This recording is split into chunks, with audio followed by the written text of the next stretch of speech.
سلیمان علیہ السلام کو خبر ہوئی تو اپنی مجلس سجاتے ہیں اور اس کے بعد پوچھتے ہیں کوئی ہے میری مجلس میں جو بلقیس کے آنے سے پہلے اس کا تخت یہاں لے کر کے آ جائے؟ قرآن میں ہے قال عفریت من الجن انا آتیک بہ قبل ان تقوم من مقامک، اے اللہ کے نبی میں لے کر کے آ جاؤں گا۔ کون کہہ رہا ہے؟ ایک جن۔ عفریت من الجن کا مطلب ایک سرکش جن تھا، بہت بھاری دیو تھا، بڑا جن۔ وہ کہتا ہے کہ میں وہ تخت لے کر کے آ جاؤں گا۔ کب تک؟ کہتا ہے آپ کی مجلس ختم ہونے سے پہلے لے کے آؤں گا۔ جنات کی بڑی طاقت ہوتی ہے، اسی لیے بہت سارے بابا لوگ جنات کو قبضے میں کرنے کی کوشش کرتے ہیں۔ ہاں، کیا کیا عمل کر کر کے موکل حاصل کرنے کے لیے کوشش کرتے ہیں، اور یہ موکل ہوتے کیا ہے میں آپ کو بتاؤں۔ بیچاروں کو یہ خود کو نہیں پتا ان کی خود کی طاقت کتنی ہے، ان سے خود سے جنات بھاگ رہے ہوتے ہیں ڈر کے، آپ سے بھی ڈر کے بھاگتے ہیں جنات، آپ کو پتہ نہیں۔ اور حیرت کی بات یہ ہے کہ تم خود ان سے ڈرے ہوئے بیٹھے ہو، پتہ نہیں کہاں سے جن آ جائے، جن تم سے ڈر رہا ہے، پتہ نہیں انسان کیا کر لے گا، تمہاری طاقت زیادہ ہے۔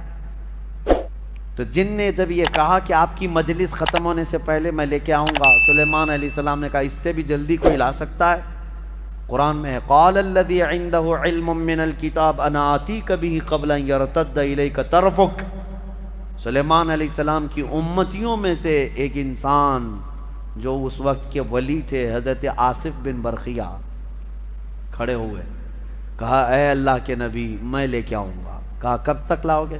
کہا آپ کی پلک جھپکنے سے پہلے لاؤں گا، آپ کی پلک جھپکنے سے پہلے میں لاؤں گا۔ یہ قرآن کے الفاظ میں بتا رہا ہوں۔ فلما رآہ مستقرا عنده، ابھی سلیمان علیہ السلام بات کمپلیٹ کر رہے تھے، سلیمان علیہ السلام نے گھوم کر کے دیکھا تو وہ تخت لا چکے تھے۔ اللہ تعالیٰ فرماتا ہے قیامت کے دن کچھ لوگ کہیں گے یا ویلتا لیتنی لم اتخذ فلانا خلیلا، اے کاش میں فلاں کو دوست نہ بنایا ہوتا تو اچھا ہوتا۔ لقد اضلنی عن الذکر، کہ اس نے مجھے قرآن سے بلکہ ذکر اللہ سے روک دیا تھا، گمراہ کر دیا۔ کچھ لوگ صرف دوستوں کی وجہ سے دوزخ میں جائیں گے، اور اچھے دوست ہوں تو دوستوں کی وجہ سے جنت میں بھی جائیں گے۔ صحبت صالح ترا صالح کنت، صحبت طالع ترا طالع کنت، فارسی میں مشہور ہے۔ اچھے کی صحبت تجھے اچھا بنا دیتی ہے، برے کی صحبت تجھے برا بنا دیتی ہے۔ حضور اکرم صلی اللہ تعالیٰ علیہ وسلم نے بھی ارشاد فرمایا اچھوں کی صحبت ایسے ہے جیسے کوئی عطر کی دکان میں گیا اور آیا، اگرچہ عطر نہ لگایا ہو لیکن اس کے جسم میں خوشبو آنے لگ جاتی ہے دکان پہ جا کر آنے سے ہی۔ اچھے کی صحبت میں بیٹھنے کے بعد اس کے اخلاق کا اثر آ ہی جاتا ہے۔ اور برے کی صحبت کے متعلق حدیث پاک میں ہے ایسے ہی ہے جیسے کوئلے کے کان میں گیا، کام نہیں کیا پھر بھی کپڑوں پر کالک لگی جاتی ہے، تو اثر ہو ہی جاتا ہے۔ اسی لیے اپنی صحبتیں دیکھو میرے عزیزو، کس کے ساتھ بیٹھتے ہو، کس کے ساتھ اٹھتے ہو، کس کے ساتھ چلتے پھرتے ہو، کس کے ساتھ تمہارے زندگی کے ایام گزر رہے ہیں، یہ بہت ضروری ہے۔ اور یہ بھی فرمایا گیا کہ انسان اس کے دوستوں سے ہی پہچانا جاتا ہے، اس کے دوستوں سے ہی اس کی کیٹیگری متعین ہوتی ہے، کس کے ساتھ بیٹھتا ہے، کن لوگوں کے ساتھ رہتا ہے، اسی سے اس کا سٹیٹس بھی معلوم پڑتا ہے، اس کا معیار بھی پتہ چلتا ہے۔ چوروں کے ساتھ رہتا ہے، اگرچہ چوری نہیں کرتا لیکن چوروں میں نام اس کا مل جاتا ہے۔ بہت ساری جگہوں پر آپ نے دیکھا ہوگا نشہ تو نہیں کرتا لیکن جتنے نشیڑی ہیں ان کے ساتھ بیٹھتا اٹھتا ہے، لوگوں کے ذہن میں یہ بات آ جاتی ہے کہ اس کے اندر بھی وہی گر ہیں، وہی گن ہیں، یعنی جو اس کے دوستوں کے عادات و اطوار ہیں شاید اس کے اندر بھی ہوں گے۔ ہزار تم کہتے رہو کہ میں نہیں کرتا، لیکن وہ صحبت تمہاری تمہیں بدنام یہاں جب کرتی ہے تو پھر قیامت کے دن کیا ہوگا؟ اللہ تعالیٰ فرماتا ہے قیامت کے دن کچھ لوگ چیخ رہے ہوں گے، چلا رہے ہوں گے یا ویلتا لیتنی لم اتخذ فلانا خلیلا، اے کاش میں فلاں کی دوستی نہ کیا ہوتا تو اچھا ہوتا۔ اسی لیے حضرت انس رضی اللہ تعالیٰ عنہ فرماتے ہیں مجھے زندگی میں سب سے زیادہ خوشی حضور کی ایک حدیث کی وجہ سے ہوئی۔ ایک حدیث میں نے سنا تو تو سب سے زیادہ خوشی ہوئی کون سی؟ نبی کریم صلی اللہ تعالی علیہ وسلم نے ارشاد فرمایا المرء مع من احب، آدمی قیامت کے دن اسی کے ساتھ اٹھایا جاتا ہے جس سے وہ محبت کرتا ہے۔ حضرت انس کہتے ہیں اس حدیث سے مجھے بہت خوشی ہوئی۔ پوچھا کیوں؟ کہا اس لیے کہ میں رسول اللہ سے محبت کرتا ہوں، میں نبی پاک صلی اللہ علیہ وسلم سے محبت کرتا ہوں، اور جو حضور سے محبت کرتا ہے، خلفائے راشدین سے محبت کرتا ہے، اولیاء امت سے محبت کرتا ہے، قیامت کے دن وہ انہی کے ساتھ اٹھایا جائے گا۔ اور باقی جو پردے پر ناچنے والے مجرا کرنے والوں سے محبت کرتا ہے وہ انہی کے ساتھ اٹھایا جائے گا۔ تمہاری کیٹیگری یہاں پر بھی متعین ہو جاتی ہے۔ بہرحال اللہ تعالیٰ اچھی صحبتیں عطا فرمائے۔ اور ایک اسی سورہ فرقان میں اللہ کے بندوں کی صفات اللہ نے بیان کی، وَعِبَادُ الرَّحْمَنِ الَّذِينَ يَمْشُونَ عَلَى الْأَرْضِ هَوْنًا، رحمان کے بندے جب زمین پر چلتے ہیں تو دھیمے انداز میں چلتے ہیں، یعنی اکڑ کر نہیں چلتے۔ رحمان کے بندے، ان کی تعریف میں اللہ نے کئی آیتیں نازل فرمائی۔ کون ہیں یہ؟ عباد الرحمن۔ عباد الرحمن ان کی تعریف میں آیتیں آئی ہیں۔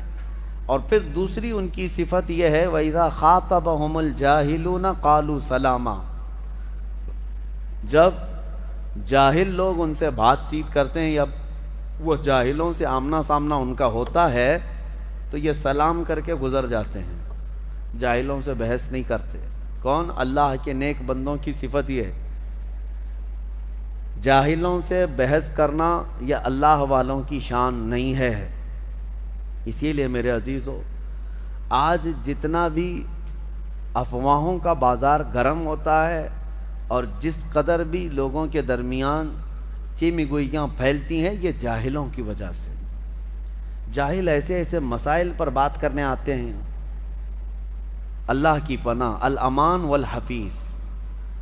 اسی لیے اللہ والوں کا یہ ہمیشہ سے طرۂ امتیاز رہا ہے، وہ جہلا سے، جاہلوں سے جب ملاقات کرتے ہیں تو سلام کر کے گزر جاتے ہیں۔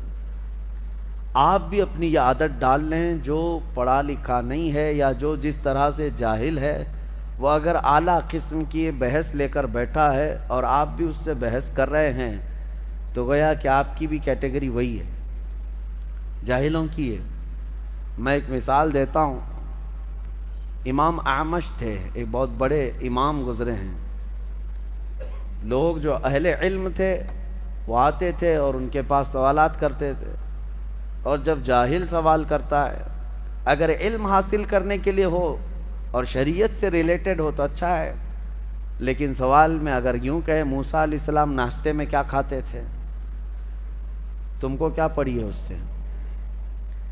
امام احمد سے آ کر کے ایک شخص نے پوچھا کہ سنا ہے مسجد میں جب ہم سجدہ کرتے ہیں مٹی کی زمین ہوتی تھی، پیشانی پہ کنکریاں لگ جاتی ہیں، اور گھر میں جاتے ہیں ہم اسی طرح سے کنکریاں کے ساتھ، تو سنا ہے مسجد کی وہ کنکریاں آ جاتی ہیں لگ کر کے تو وہ چیختی رہتی ہیں، چلاتی رہتی ہیں کہ مجھے مسجد سے کیوں لے کر آیا۔ جیسے اور بھی بہت سارے لوگ یہ کہتے ہیں مدینے کی مٹی لے کر کے آؤ تو وہ روتی ہے، ہاں بہت روتی ہے، اس کا کیا کرنا چاہیے کہ وہاں سے اٹھا کر کے تم لائے اس کی پاکیزہ جگہ سے۔ امام اعمش نے فرمایا، جب اس نے سوال کیا کہ وہ کنکریاں روتی ہیں چلاتی ہیں تو اس کا کیا حل ہے، تو آپ نے فرمایا ان کے گلے مضبوطی سے پکڑ لو، وہ ساری کنکریوں کے گردن دبا کے رکھو تاکہ کوئی نہ چلائے۔ تو اس نے کہا بھلا کنکریوں کا کوئی گردن ہوتی ہے، گلا ہوتا ہے؟ تو انہوں نے پوچھا پھر چلاتی کہاں سے ہیں،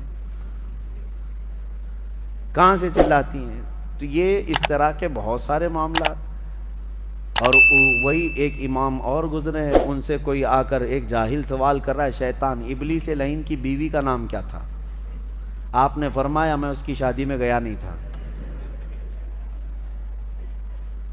تو یہ جاہلوں سے مخاطب ہونا یا مخاطب ہونا دونوں ضرر ہے۔ کبھی کبھار ایسا ہوتا ہے کہ جاہل تمہارے ایمانی درجے کو بھی گرا دے گا، تمہارے ذہن و دماغ میں شک پیدا کر دے گا۔ اسی لیے قرآن میں اللہ فرما رہا ہے رحمان کے بندے جب جاہلوں سے ملاقات کرتے ہیں سلام کر کے گزر جاتے ہیں۔ یہی بہت چیز ہے ان کے لیے، یہی بڑی چیز ہے، سلام کرو اور گزر جاؤ، زیادہ سے زیادہ خیریت پوچھ لو۔ اور ایک بات میں آپ کو بتاتا ہوں اسی سے ملتی جلتی، کہ جنگل میں ایک مرتبہ جھگڑا ہو گیا تھا، کس کا؟ ایک گدھے کا اور ایک چیتے کا۔ گدھے کا اور چیتے کا جھگڑا ہو رہا تھا، کس بات پر؟ گدھا کہہ رہا تھا گھاس نیلی ہوتی ہے، اور چیتا کہہ رہا تھا نہیں گھاس ہری ہوتی ہے۔ بہت جھگڑا کر رہے تھے۔ گدھے نے کہا نہیں نیلی ہوتی ہے، چیتا کہہ رہا نہیں ہری ہوتی ہے۔ دونوں فیصلہ کرنے کے لیے شیر کے پاس آئے، جنگل کا راجا تھا۔ تو دونوں نے جب یہ مقدمہ رکھا کہ گدھے کی بات یہ ہے، چیتے کی بات یہ ہے، شیر نے کہا گھاس نیلی ہوتی ہے، گھاس نیلی ہوتی، گدھا صحیح کہہ رہا ہے۔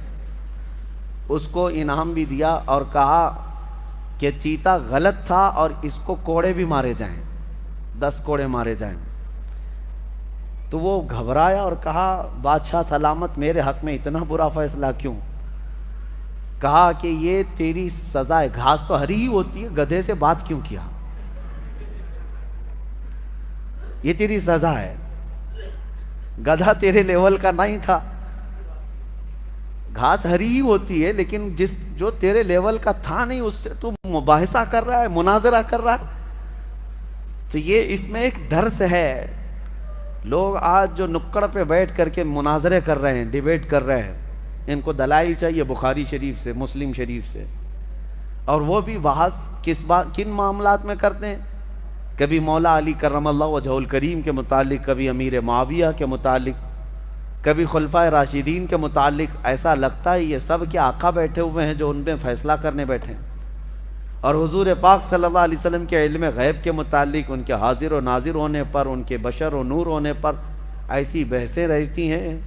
میرے عزیزوں، میں یہ نہیں کہتا کہ آپ اسلامی ڈیبیٹ کا حصہ نہ بنیں، بالکل شوق سے، لیکن اصول پہلے علم حاصل کرو، اصول دین پڑھو، اس کے بعد شوق سے مناظرے کرو۔ اور یہاں حال یہی ہے کہ کسان جو ہے پھاوڑا چلاتا رہا کھیت میں، اور اچانک کسی کا پیٹ درد ہوا، اس کو سرجن کے پاس لے جانا چاہیے کہ کسان کے پاس لے جانا چاہیے؟ اب اگر آپریشن تھیٹر میں کسان بھی آپریشن کرنے لگے تو کیا کرے گا؟ وہ پھاوڑے سے آپریشن کرے گا۔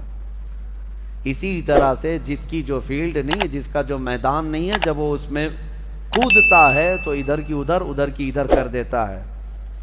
اللہ تبارک و تعالی گمراہی سے محفوظ فرمائے۔ اسی لیے آدھا علم بھی مت حاصل کرو۔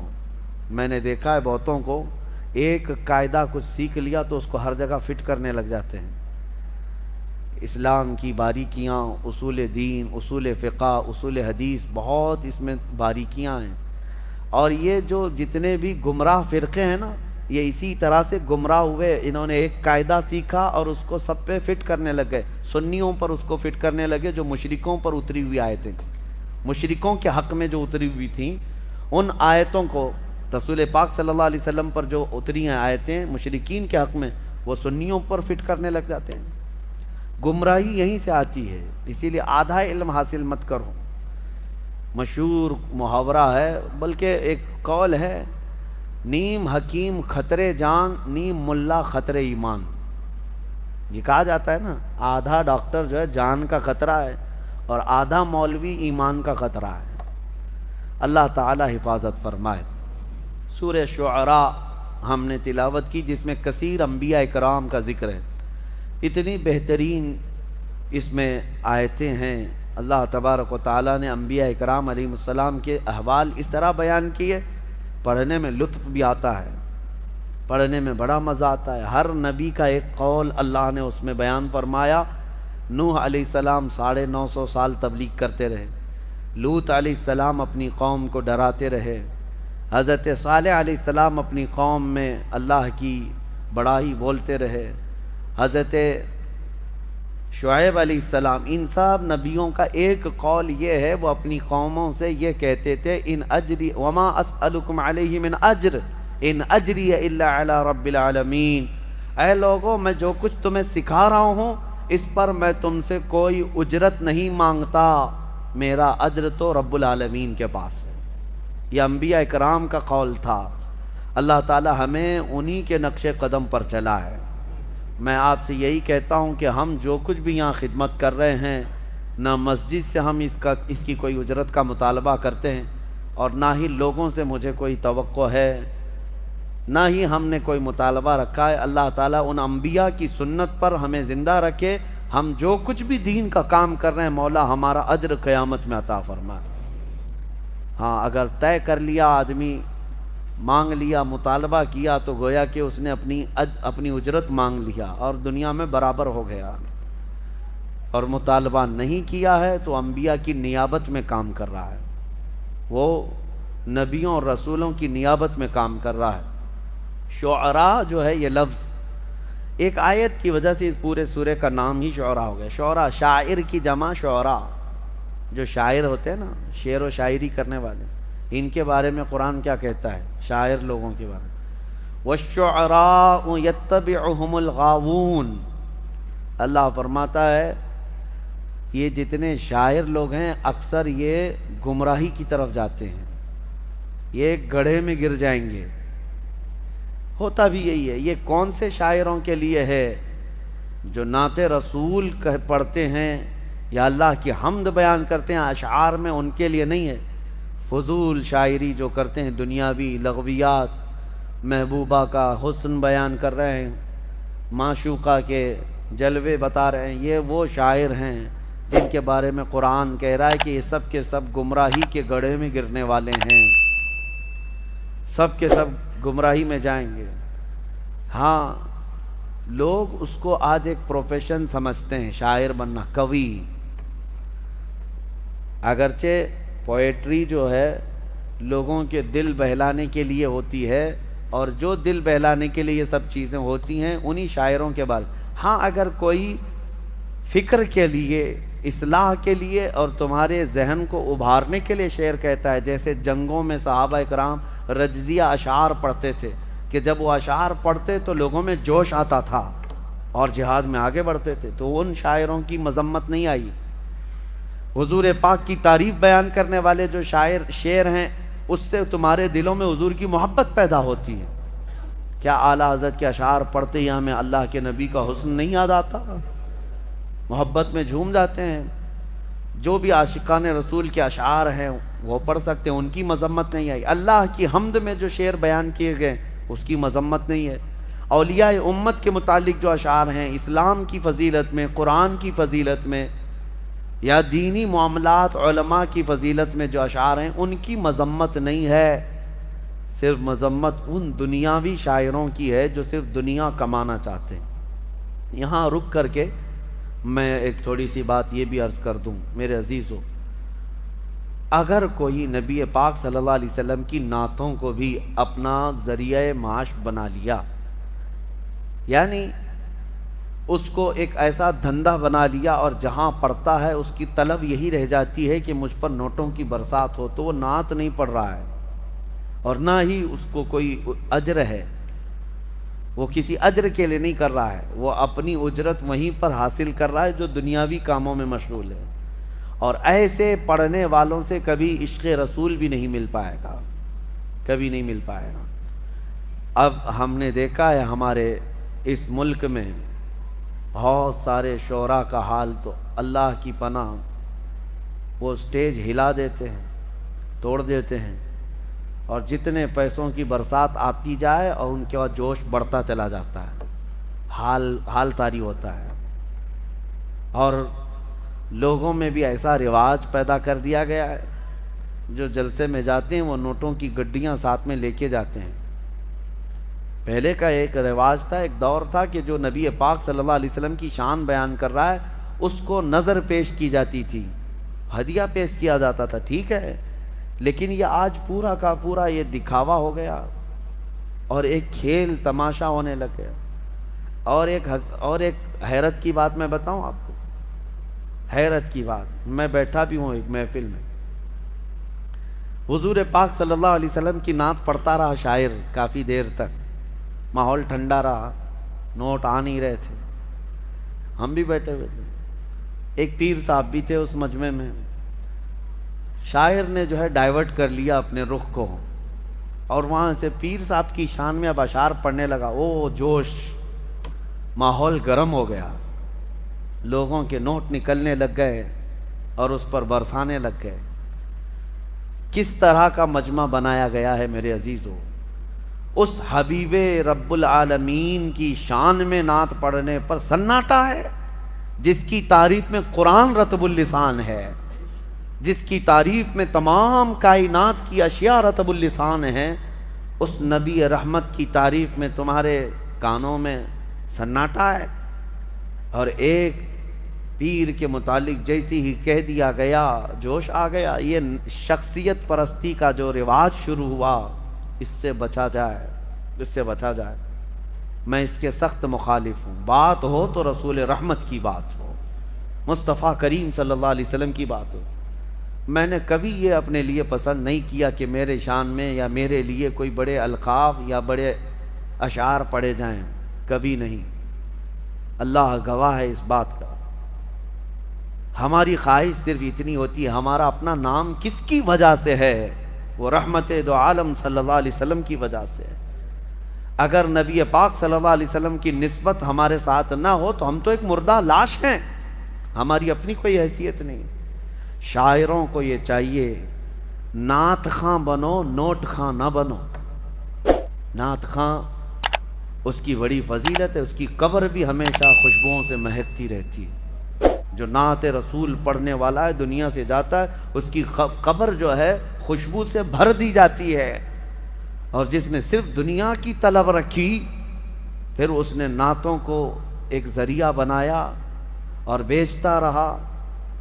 آج بہت سارے ایسے معاملات ہیں۔ ایک شاعر کو، یہی میں نے کافی سال پہلے، 10 سال پہلے، 10-12 سال ہو گئے ہوں گے، بہت پیسے دے کر کے لوگ بلائے تھے، میں بھی تھا جلسے میں۔ نماز کا وقت ہوا، ہم نماز کے لیے کھڑے ہو گئے، لیکن وہ پان کھاتے ہوئے باہر بھاگ گئے، نماز نہیں پڑھی۔ پھر صبح کی بھی نماز نہیں، عشاء کی بھی نماز نہیں۔ مجھے بہت اس چیز سے نفرت ہوتی ہے کہ نماز کے لیے ذرا برابر بھی سستی نہ کی جائے، کاہلی نہ کی جائے، چاہے وہ کوئی بھی ہو، معاف نہیں ہے اس کے لیے، پیر ہو، کوئی بھی ہو۔ دوسرے دن وہ جلسے والوں سے میری بات ہو رہی تھی، تو میں نے پوچھا ایسا کیسے ہے؟ رات کو تو اتنا چہک چہک کر کے نعت پڑھ رہے تھے، ایسا کہہ رہے تھے ابھی مدینے کی گلیوں میں لے کر چلیں گے، تصور مدینہ فلاں فلاں فلاں، اور نبی پاک صلی اللہ علیہ وسلم کے حکم کے مطابق یہ نماز سے غافل ہے یہ بندہ۔ تو جا کر کے کسی نے کہا بھی کہ شاعر صاحب آپ نماز نہیں پڑھ رہے ہیں۔ وہ اس پر اطراح کر کے وہ اور گھمنڈ سے کہتا ہے دو میں سے ایک کام کرا لو، جلسہ کرا لو یا تو نماز پڑھا لو۔ نعوذ باللہ من ذالک۔ یہ ایک بات پھیلی ہوئی ہے، مشہور بھی ہے۔ اللہ تعالیٰ ایسے ناہنجاروں سے ہماری حفاظت فرمائے۔ اپنی محفلوں کو پاکیزہ رکھو۔ نعت پاک یقیناً سننا چاہیے، عشق رسول بڑھتا ہے، لیکن کوشش یہ کرو کہ وہ نعت خواں جس کے پڑھنے سے نبی پاک صلی اللہ علیہ وسلم کا حسن یاد آ جائے، حضور پاک کی محفلیں یاد آنے لگے اور تمہارے دل میں عشق بڑھتا چلا جائے۔ اور میں ان نعت خوانوں سے کہتا ہوں تم اس کی طلب چھوڑ دو، مال کی طرف مت دیکھو، گنبد خضرا کی طرف دیکھو، اتنا ملے گا کہ تمہاری جھولی تنگ ہو جائے گی، جھولی تنگ ہو جائے گی۔ بڑے بڑے اور بھی نعت خواں ہیں جن سے ہماری ملاقات ہے، الحمدللہ انہوں نے کبھی مطالبہ نہیں کیا، لیکن اللہ کے حبیب کی بات کرتے ہیں تو اتنا انہیں نوازا گیا ہے کہ وہ اب خود دوسروں کو نوازتے ہیں۔ یہ بھی میرے سامنے موجود ہے۔ میں ان سے کہتا ہوں کہ تم طلب مت رکھو، میرے آقا جو دیتے ہیں ان کے دربار سے جو ملتا ہے وہ بہت ہوتا ہے۔ اللہ کریم ہمیں بے نیاز رکھے۔ بس سورہ نمل آخری سورہ جو ہم نے تلاوت کی، چونٹی کے نام سے سورہ ہے، نمل چونٹی کو کہتے ہیں۔ اور ایک واقعہ اس میں ذکر ہوا ہے حضرت سلیمان علیہ السلام کا، کہ اللہ تعالیٰ نے سلیمان علیہ السلام کو ہر جانور، ہر پرندے کی بولی سکھائی تھی۔ وہ اللہ کے نبی سارے پرندوں کی بولیاں جانتے تھے۔ ان کا ایک واقعہ بھی موجود ہے کہ وہ اپنی مجلس جب سجاتے تو سارے پرندوں کو، سارے جانوروں کو حاضر ہونے کا حکم دیتے، سب آ جاتے، ایک مرتبہ سب کو حاضر ہونے کا حکم دیا، جنات بھی، انسان بھی، پرند بھی، چرند بھی، جانور بھی، سارے پوری محفل کو دیکھتے ہیں۔ سلیمان علیہ السلام نظر ڈالتے ہیں اور کہتے ہیں اس میں ایک پرندہ غائب ہے جس کا نام ہدہد ہے، کہاں ہے یہ؟ وہ نظر نبی کی نظر ہے، امتی تو سب تھے لیکن جانوروں میں سے ایک پرندہ حاضر نہیں تھا۔ کہتے ہیں کہ مالی لا اری الہدہد، کہاں ہے؟ میں ہدہد کو نہیں دیکھ پا رہا ہوں، کہاں گیا ہے؟ اگر یہ غائب ہے بغیر بتائے، لأعذبنہ عذابا شدیدا، میں اسے سخت ترین سزا دوں گا اگر وہ میرے بغیر بتائے گیا، کلاس سے غیر حاضر ہو رہا ہے بغیر بتائے۔ تو سلیمان علیہ السلام نے جیسی کہا، سبوں نے کہا کہ اے اللہ کے نبی وہ غائب ہے، مجلس میں نہیں ہے۔ تھوڑی ہی دیر کے بعد ہانپتا کانپتا یہ ہدہد آ گیا، ہدہد ایک پرندہ ہے، آ گیا، کہا اے اللہ کے نبی معذرت، مجھے معاف کریں، میں اڑتے اڑتے ایک ایسے وطن میں گیا تھا جہاں میں نے ایک عورت کو دیکھا کہ وہ بادشاہ بنی ہوئی ہے لوگوں کی اور وہ حکومت کر رہی ہے، اور اس کا حال یہ، وجدتھا وقومھا یسجدون للشمس، اس کی پوری قوم جو ہے سورج کی عبادت کر رہے ہیں۔ پرندہ تعجب کر رہا ہے لوگوں پر، پرندہ تعجب کر رہا ہے، سورج کی پوجا کرنے والوں کو میں دیکھ کر کے آیا۔ وہ پرندہ ہمارے ملک میں آتا تو کتنا تعجب کرتا، کیا کیا پوجا کر رہے ہیں۔ وہ پرندہ یہ سبا بلقیس ملکہ تھی، یہ رہنے والی تھی یمن کی، اور حضرت سلیمان علیہ السلام فلسطین میں ہیں، اور یہ پرندہ یمن سے اڑ کر کے آیا اور کہا میں ایک ایسی عورت کو دیکھا جو حکومت کر رہی ہے اور اس کی ساری قوم سورج کی عبادت کر رہی ہے، ان کو عقل نہیں ہے اے اللہ کے نبی، اور شیطان نے ان کے اعمال سجا کر کے دے دیے ہیں ان کو اور بہکا کر کے رکھا ہے، کیا بتایا جائے، سب گمراہ ہیں۔ تو سلیمان علیہ السلام نے کہا ٹھیک ہے، تیرا عذر قابل قبول ہے کہ تو ایک ایسی خبر لے کر کے آیا ہے، کیونکہ سلیمان علیہ السلام کی حکومت تقریباً پوری دنیا پر قائم تھی ان کے دور میں۔ تو اب جب ان کی رعایا میں اس طرح کی بات پائی جا رہی ہے، یا کوئی دور دراز کوئی عورت حکومت کر رہی ہے چند لوگوں پر، اور یہ پرندہ خبر لے کر کے آیا، تو حضرت سلیمان علیہ السلام نے کہا ٹھیک ہے جا، میں تیرے ہی ہاتھ اسے پیغام بھیجتا ہوں۔ ایک خط لکھا جس میں شروع میں ہی لکھا بسم اللہ الرحمن الرحیم۔ یہ خط لے کر کے اس کو کہا کہ جا اس سے کہہ دے کہ تو اور تیری قوم یہ سورج کی عبادت چھوڑ کر اللہ وحدہ لا شریک کی عبادت کریں۔ تو یہ خط جب گیا تو یہ ہدہد جا کر کے وہ ملکہ سبا بلقیس کے پاس خط چھوڑ دیا۔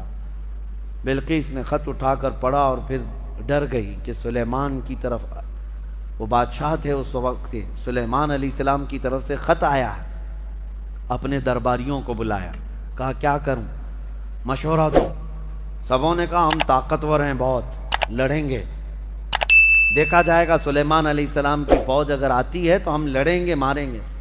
بلقیس نے کہا نہیں، لڑائیوں میں نقصان کے علاوہ کچھ نہیں ہوتا، شہر کے شہر تباہ ہو جاتے ہیں، اگر وہ اپنی فوج لے کر ہمارے علاقے میں آئے تو سب مر جائیں گے، شہر بھی برباد ہوگا۔ ایک کام کرتی ہوں، اکثر بادشاہ ٹیکس کے لیے یہ سب کرتے ہیں، یعنی جیسے یہاں پر بھی ہوتا تھا کہ علاقے فتح کرتے تھے اور اس علاقے کا جو نواب ہوتا یا راجہ ہوتا اگر وہ ٹیکس دینے لگ جائے تو چھوڑ دیا جاتا۔ تو بلقیس کہتی ہے کہ دیکھتے ہیں بڑے بڑے ہدیے تحفے اور مال دے کر سلیمان علیہ السلام کو بھیج دیں گے کہ سال میں ہم لوگ اتنا دیتے رہیں گے، ہمیں چھوڑ دیجیے۔ کہا سب لوگوں نے یہ مشورہ پسند کیا اور پھر بہت سارے تحفے اور ہدایہ لے کر کے لوگ سلیمان علیہ السلام کے پاس آئے اور پیش کیا، یہ ہماری ملکہ بلقیس کی طرف سے ہدیہ آیا، آپ کے لیے قبول فرمائیں۔ سلیمان علیہ السلام نے دیکھا اور کہا اتمدوننی بمال فما آتانی اللہ خیر مما آتاکم، تم یہ ہلکے مال سے مجھے لبھانے آئے ہو، تمہارے پاس جو ہے اس سے کئی گنا زیادہ بہتر اللہ نے مجھے عطا فرمایا، لے جاؤ اس کو، واپس لے جاؤ، اور ہم آ رہے ہیں ایک ایسی فوج لے کر جس کو نہ تم نے پہلے کبھی سنا تھا اور نہ کبھی قیامت تک سن سکو گے، ایسی فوج لے کر اب ہم آ رہے ہیں۔ سلیمان علیہ الصلوۃ والتسلیم نے کہہ کر کے بھیجا، جاؤ اگر تمہاری ملکہ سبا بلقیس آ جاتی ہے تو ٹھیک ہے، ورنہ ہم فوج لے کر کے آئیں۔ انہوں نے کہا ہم پیغام لے کر جاتے ہیں، اور جا کر کے کہا لوگوں نے کہ انہوں نے تو مال کا ایک قطرہ بھی نہیں پکڑا، ایک سکہ بھی نہیں لیا، واپس کر دیے۔ بلقیس نے کہا تب تو پھر وہ کچھ اور چاہتے ہیں۔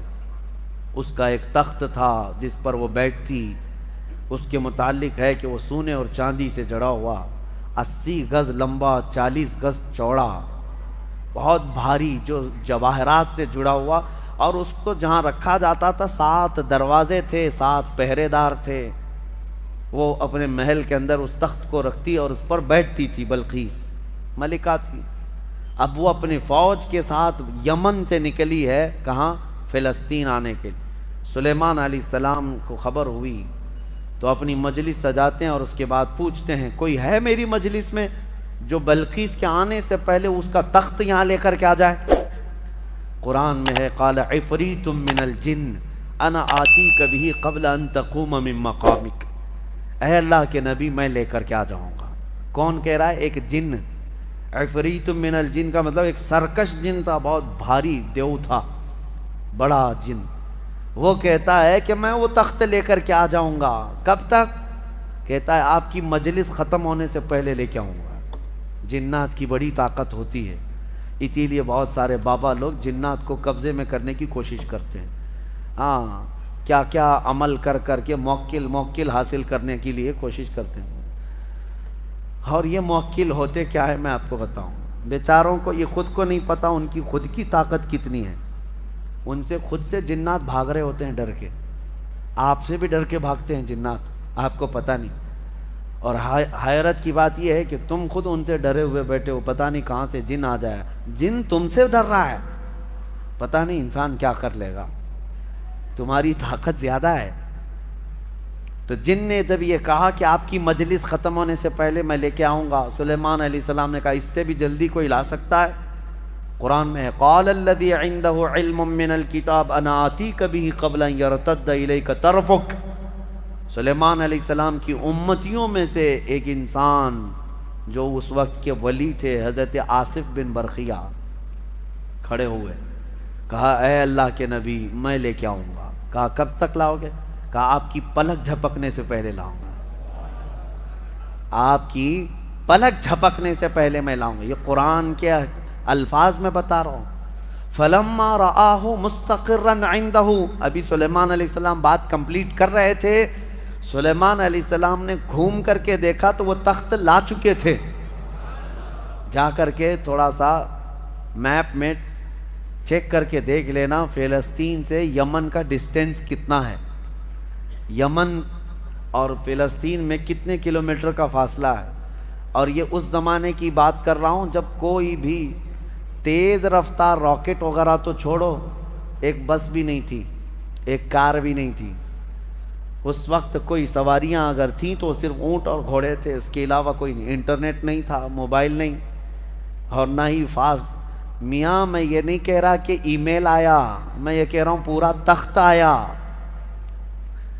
پورا تخت آیا، فزیکلی پکڑ کے دیکھ سکتے ہو، یہ نہیں ہے کہ صرف اس کی تصویر آئی تھی۔ اب میں آپ کو بتاؤں سلیمان علیہ السلام نے جب یہ دیکھا تو کیا کہتے ہیں جانتے ہیں؟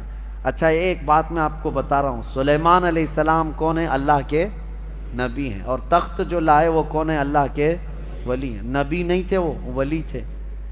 سلیمان علیہ السلام خود بھی تو لا سکتے تھے، ارے وہ جنات سے پوچھ رہے ہیں اور اپنے امتیوں سے پوچھ رہے ہیں، سلیمان علیہ السلام خود بھی تو لا سکتے تھے۔ یہ عقل کے اندھوں کو اس میں درس ہے جو نبی کی طاقت پر سوال کرتے ہیں۔ سلیمان علیہ السلام لا ضرور سکتے تھے، لیکن یہ چھوٹا کام ان کے ذہن نہیں دیتا تھا، ان کے امت کا ایک چھوٹا آدمی بھی یہ کام کر سکتا تھا۔ لوگ تو آج یہ پوچھتے ہیں کہ نبی کو پیٹھ پیچھے کا علم نہیں، دیوار پیچھے کا علم نہیں، تمہارے باپ کی 70 پشتوں کا بھی علم میرے مصطفیٰ کو ہے۔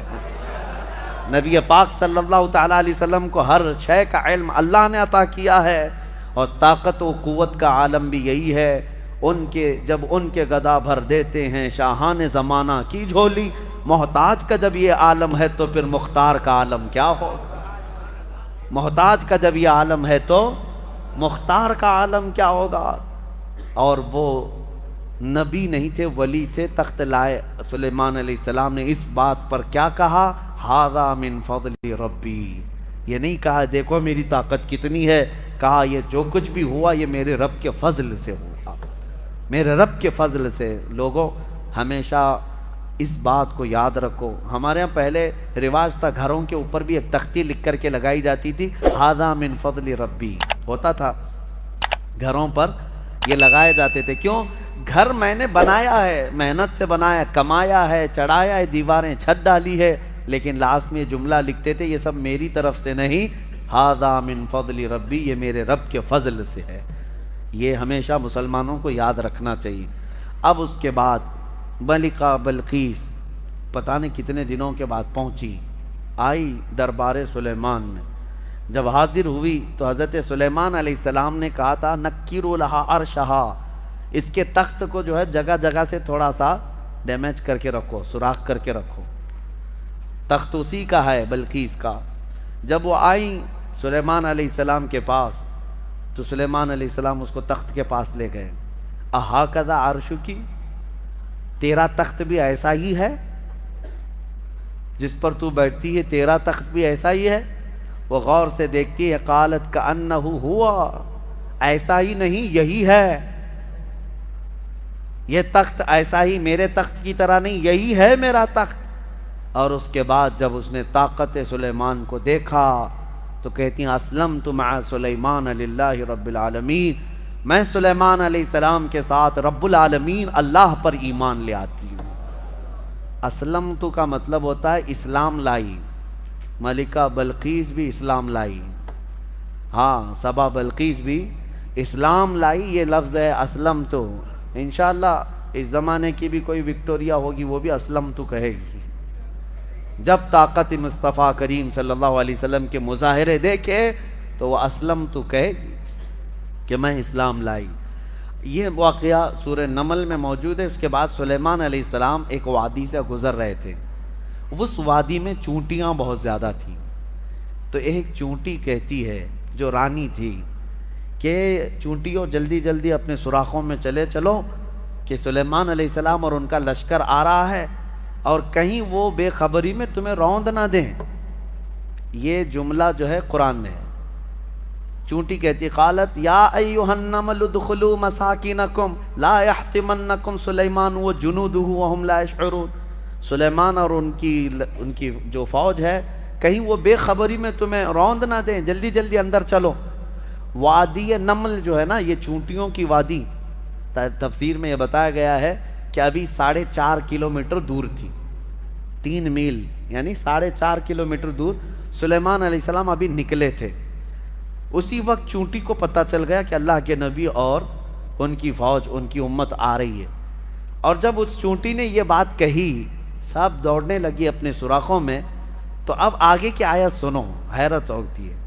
سلیمان علیہ السلام کے بارے میں قرآن کہتا ہے فَتَبَسَّمَ ضَاحِكًا مِّن قَوْلِهَا، چونٹی کی یہ بات سن کر کے حضرت سلیمان علیہ السلام مسکرا پڑے، سلیمان علیہ السلام مسکرا پڑے۔ کبھی آپ نے چونٹی کی بات سنی؟